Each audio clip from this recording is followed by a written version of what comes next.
Welcome to the deep dive, where we slice through information overload to deliver the core insights, helping you become truly well-informed. That's the goal. Today, we're diving into a really extraordinary case study. It's a personal journey that weaves together, well, a compelling life story with a pretty profound spiritual quest. Mm-hmm. We have an extensive recording from this individual's own account, and it's filled with unexpected turns and some deeply resonant questions. Yeah, this isn't just a fascinating story, though. It's a powerful look at human resilience, Yeah. that innate drive we have to find meaning Right. and the really intricate ways we interpret life's more, let's say, unexplainable moments. Definitely. So our mission for you today is to uncover the deeper connections and the spiritual answers provided for this remarkable life, hopefully offering insights that might just reshape your own perspective a little. Okay, so let's unpack the early life of this individual first, because from their earliest memories, they recall this profound absence of parental warmth. It's hard to even imagine. Yeah. Yeah, I mean, imagine never seeing a photograph of your parents, never receiving a hug, or even being fed by them. It's wow. And the timeline is just heartbreaking. Their father left while their mother was pregnant. Right. And then, tragically, their mother passed away when the listener was just 3 years old. Only 3.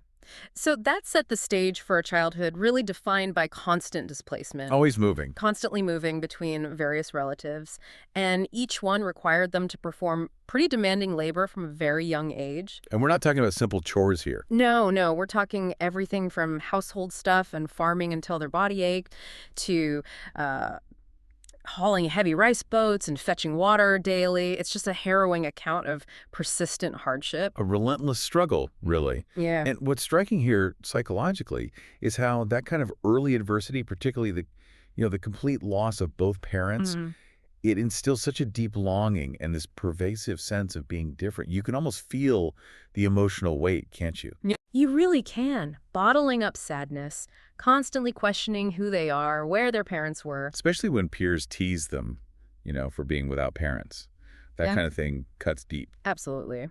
So this intense early experience, it sounds like it profoundly shaped their later quest for understanding and connection. It absolutely did. It really drove them to seek answers to, well, life's biggest questions. So as this individual grew, that search for connection, it led them down some unconventional paths. It certainly did. They recounted a meeting with a doctor, apparently, who advised a specific ritual involving Bodhi tree leaves.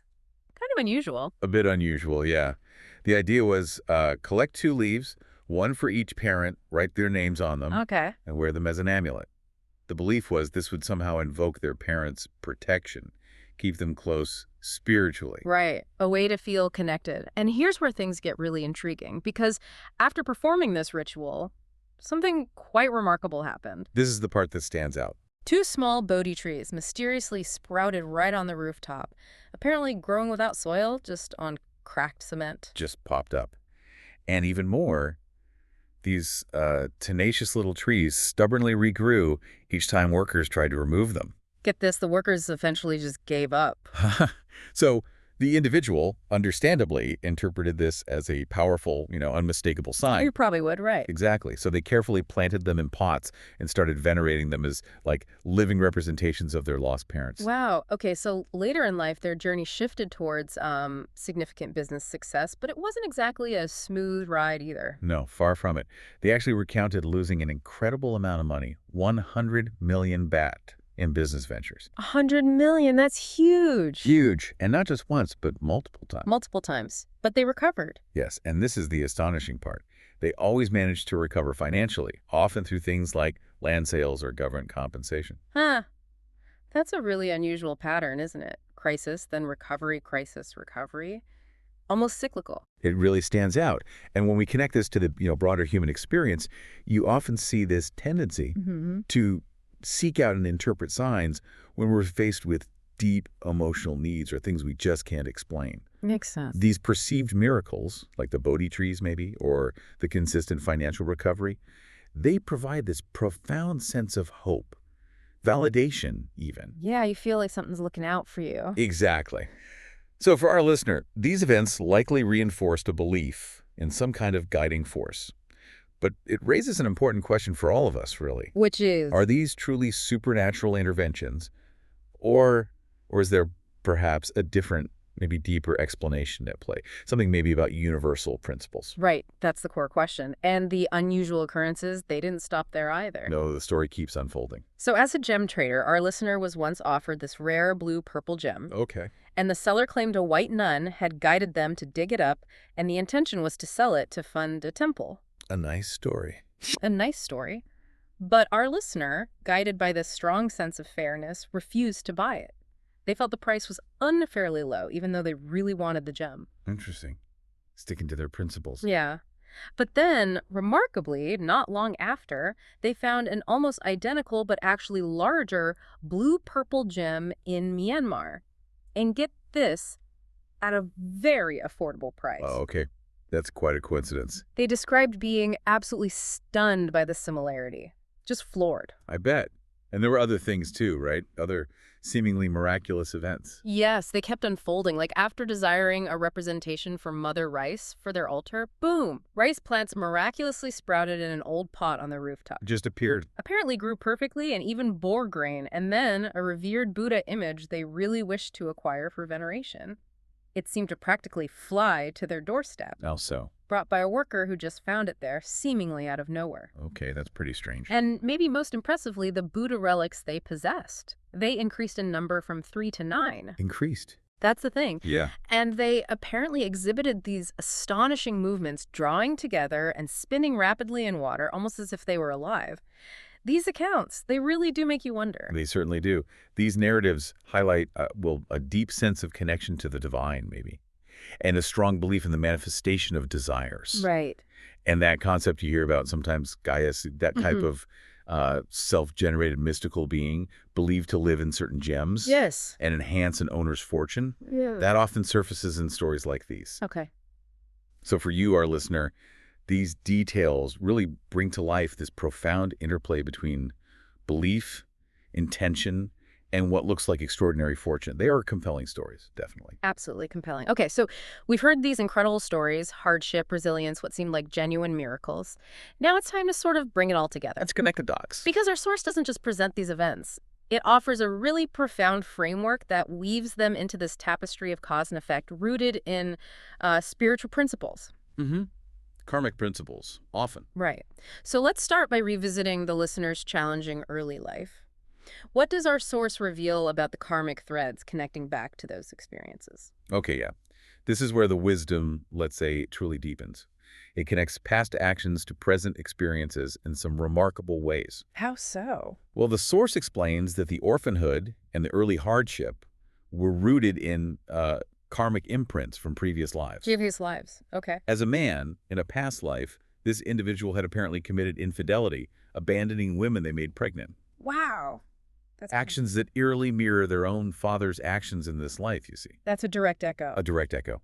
Furthermore, they were involved in an agricultural society where they sold animals, specifically separating mothers from their offspring. Ah, causing separation again. Exactly. That pattern of causing separation. And the early life financial struggles, those were attributed to a past tendency for, well, stinginess. The stinginess, like It's specifically discouraging others from making large donations. You know, maybe saying things like, oh, don't donate too much, 100 baht is enough, that sort of thing. I see. So it powerfully illustrates the enduring impact of our choices, especially relational ones. Precisely. Actions causing suffering and separation can manifest as these profound feelings of isolation and abandonment later on. It's quite striking how directly the source connects those past actions to present outcomes. But then, as we heard, there was that remarkable turnaround in their financial life, The big recovery. especially recovering from those huge losses through land sales. Yeah. How does the source explain that shift? Well, that positive shift was explained by a later understanding and, crucially, application of merit, making good karma. So after encountering a spiritual community and learning about the power of good deeds, they dedicated land for the construction of a temple or maybe a Brax center. Ah, significant act of giving. A very significant act. Yep. And this profound act of giving land created the good karma that directly brought about their land-related financial recoveries. So it shows how positive, selfless actions can actually transform negative past karma. That's the idea. It's presented as a compelling example of how understanding and applying these spiritual principles can genuinely shift one's destiny. Okay. And what about those captivating stories? The leaf amulet and the mysterious Bodhi trees. Were they truly connected to their parents? Or some deeper intervention? Well, the source clarifies things a bit there. The belief that the Bodhi leaves offered parental protection. That was considered an old belief, perhaps traditional, but without actual spiritual effect in this view. So just a belief. Just a belief. And as for the two Bodhi trees on the rooftop, they weren't seen as miraculous in a supernatural sense. No. Then how? Turns out, they likely grew from bird droppings. Birds had eaten Bodhi seeds somewhere else and then, excreted them on the roof. Yeah. The conditions were just right for them to sprout. Nature just doing its thing. Exactly.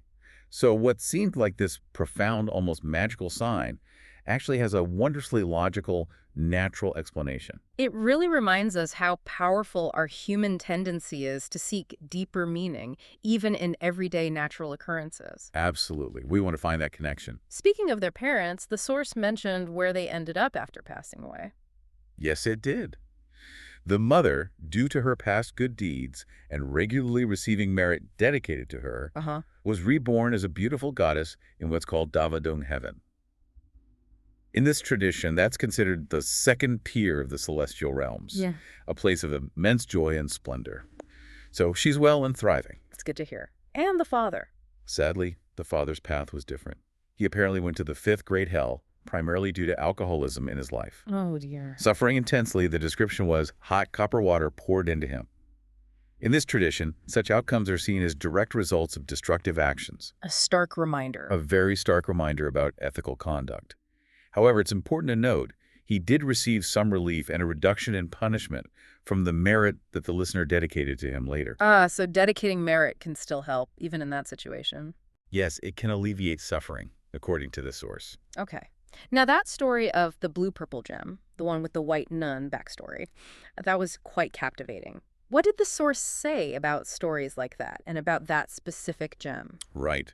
The source explains that the initial story, the one about the white nun, was actually described as fabricated. Fabricated? You mean made up? Made up, yes.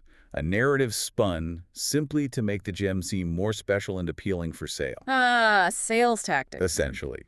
And the gem our listener acquired later in Myanmar, that was confirmed as a completely different natural piece.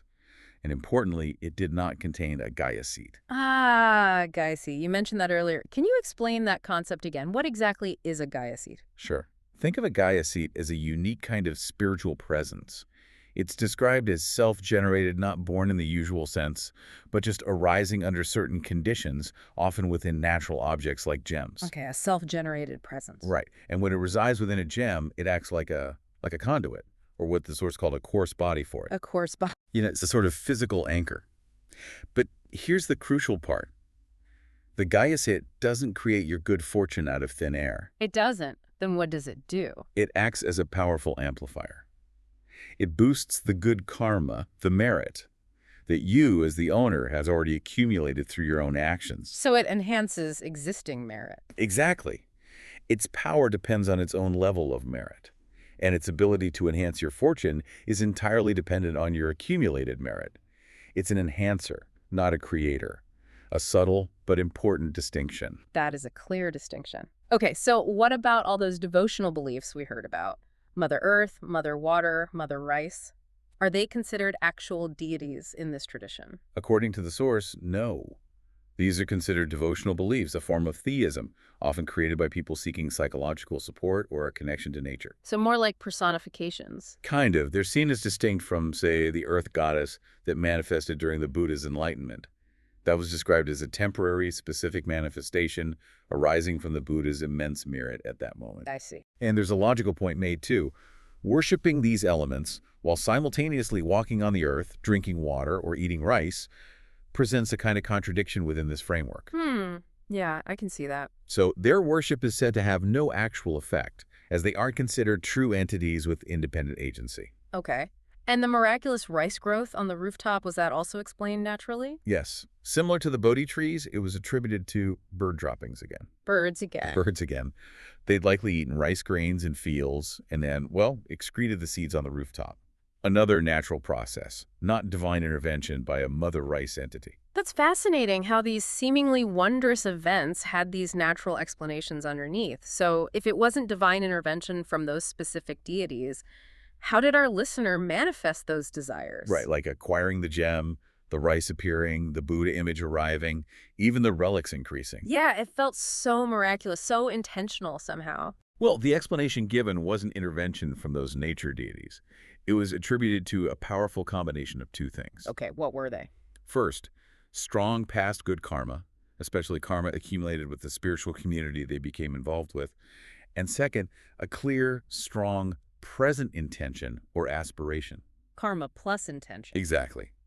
Merit, or boon, in Thai, is described in this context as a kind of versatile energy, almost like electricity. Like electricity. How? Just as electricity can be programmed or directed to run different appliances, a fridge, a fan, a light accumulated merit can apparently be programmed through strong, clear intention to fulfill one's wholesome wishes. That's a powerful concept. So the Buddha image flying home. That was attributed specifically to a strong karmic connection with the revered monk associated with that image, plus their diligent merit-making efforts. And the Buddha relics increasing. That seems harder to explain. That's attributed to one of two things, either Buddhapab, which is like the Buddha's unique, subtle spiritual influence, or energy that enables extraordinary phenomena. Yeah. Or it can happen simply through the immense faith of the devotee. The relics themselves are said to be protected by benevolent devas, celestial beings, but they don't contain Gaiacid. Right, no Gaiacid in relics. Got it. We also heard about their grandmother who raised them with such kindness after the parents were gone. What was her outcome? She had a very positive outcome. The grandmother was reborn as a beautiful goddess, also in Damadung heaven, that second tier.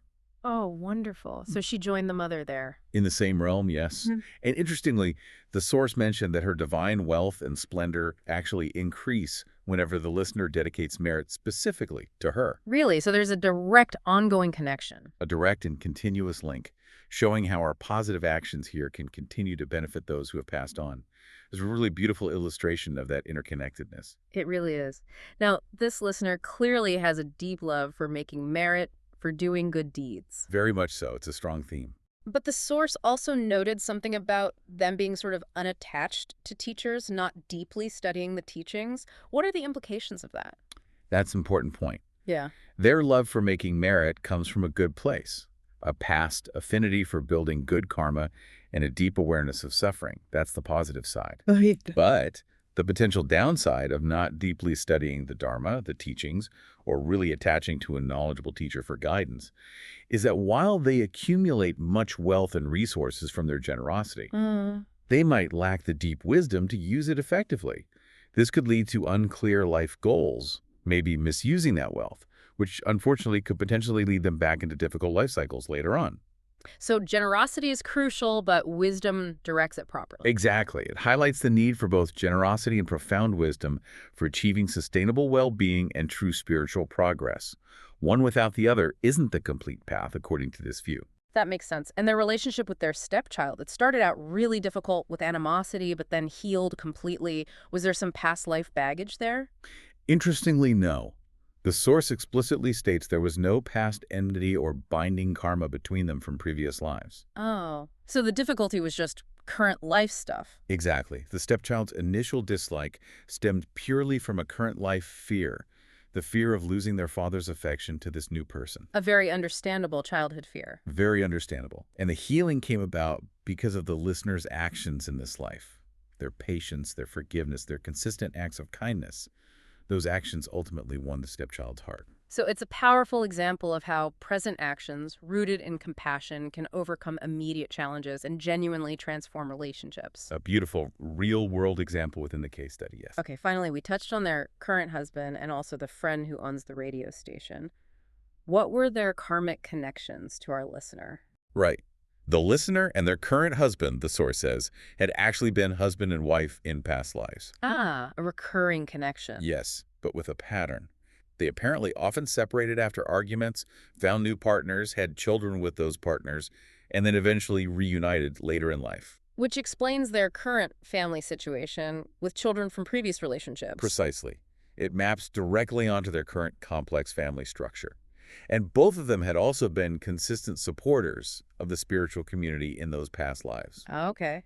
And the friend, the radio station owner. He also had a long history of making merit with the same community, sometimes serving as a supporter, like the listener and her husband, but in other lives, he was actually ordained as a monk, focused on Dharma propagation. Oh, interesting. So he has potential for monkhood. Yes, the potential for lifelong ordination is there. However, the source notes he's also prone to worry and loneliness, and would need immense determination to remain ordained successfully long-term. Wow. What an incredible journey we've just taken, really. From the depths of personal struggle and these seemingly miraculous events. Right up to the heights of this quite intricate spiritual understanding. Yeah, this deep dive, it profoundly illustrates that intricate tapestry of cause and effect, doesn't it? How our actions, our intentions, both past and present. Shape our realities in such profound and sometimes really surprising ways. Absolutely. And this case study, I think, really underscores the immense power of accumulated merit, of good karma, and having that clear aspiration or intention. Definitely. But, and this is crucial, it equally highlights the critical role of wisdom.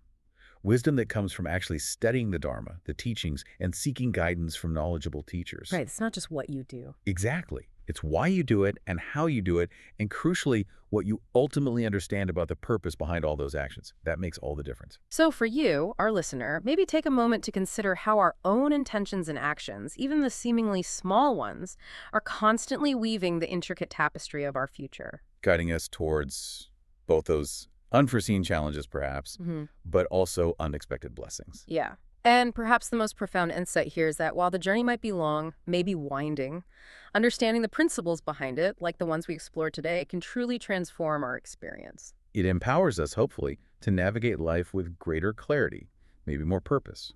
So a final thought to leave you with: what will your next intention weave into your future?